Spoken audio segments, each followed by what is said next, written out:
Joining us right now, the Washington Examiner chief political correspondent, Byron York. Good to see you, Byron. Good morning, Maria. So Trump said that this SoftBank deal is going to bring an estimated 50,000 jobs to the U.S. What's your reaction? I mean, a $50 billion investment, and we have the CEO of SoftBank on record, on tape, Blake Berman spoke with him, that he's doing this because he likes the president's economic plan, Trump's economic plan. That's right. You're saying that because some critics had said that, no, this was already in the works. The media, it was already yeah. going to happen. But you're right. The CEO did say that. And, you know, if a mayor had gotten this or if a governor had gotten this, they would hold a big press conference and say, well, how great it was that you know, Hyundai was going to build cars in Alabama or something like that. So I think this is very similar to those things. And it fit in perfectly with what Trump was saying last night in North Carolina. A very comprehensive speech he gave last night about jobs, about business, about taxes, about infrastructure, all sorts of stuff. And this is, you know, part of this sense of momentum that he is trying to build, that things are already happening even before he takes off. And they are. I mean, it's amazing to me to watch the liberal media, Main Street media, is trying so hard to come up with this being a negative story. Well, oh, it was in place already. Same thing with the carrier deal. They went out of their way to try to paint it as a negative story. This is a positive, Lee Carter. It is such a positive, and we're even seeing, I mean, we're seeing Trump's approval ratings soar. People are loving to see the jobs come back, and they'll find anything they can to criticize. And one of the things I'm really curious about is they're even looking at this as, we're working with Japan now, another snub to China. This is going to hurt our relationships with China. They're grasping at straws, but what do you say to that? Byron. Oh, I'm sorry.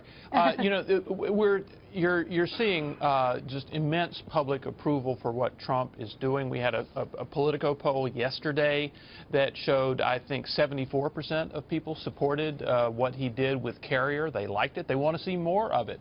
And we have another poll out today from Bloomberg saying, I think 69% of the people do not think Trump would have to sell all of his businesses and his family's businesses. They actually don't really want to see him. They don't think it's required for him to do all that to be president. So right now he's getting a very, very positive position as far as his business and his early administration plans are concerned. Byron, when Trump tweeted yesterday, though, about Boeing, we want Boeing, talking about Air Force One, yeah. We want Boeing to make a lot of money, but not that much money, that the cost of the new planes, the new Air Force Ones, there are two of them, was more than $4 billion, and that's in dispute because it's really too early to identify the total cost of them. But at what point would a president personally interfering with business decision making, that would at some point make people nervous?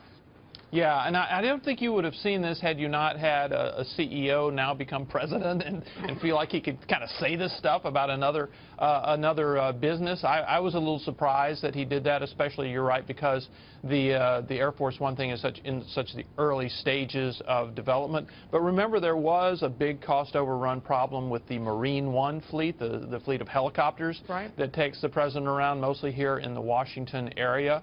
I will say that as far as popular opinion is concerned, the idea that companies are charging the Defense Department too much, the sort of, you know, the $10,000 wrench, that sort of thing, it's fairly popular with voters.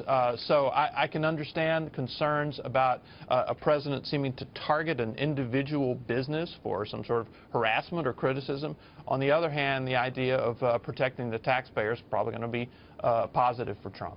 Do you think one of the biggest arguments that's going to come from the other side of the aisle is that Donald Trump is probably going to be labeled as a crony capitalist, just like he was trying to label Hillary Clinton, given the fact that the CEO of SoftBank owns Sprint? He wanted to buy T-Mobile. Should deals like T-Mobile and Sprint happen, you know, or start to come back, you're starting to see the AT&T deal be in the headlines. If these start coming through, is this going to be how the other side of the aisle tries to hold up some of his policies and some of the things he's trying to do? I think that's a good point. I think it's a real danger. for Trump, and I think what you will probably see is that he'll be very critical of some business, some proposed deal or some this or some that, to kind of give this sense of him being balanced and presenting himself as a neutral arbiter on behalf of the American people. Because you're right, if he's seen as kind of constantly enabling billionaires to make more billions, I think that would look bad, because remember, he has made his political fortunes as the blue-collar billionaire, and I think he'll have to maintain that point of view.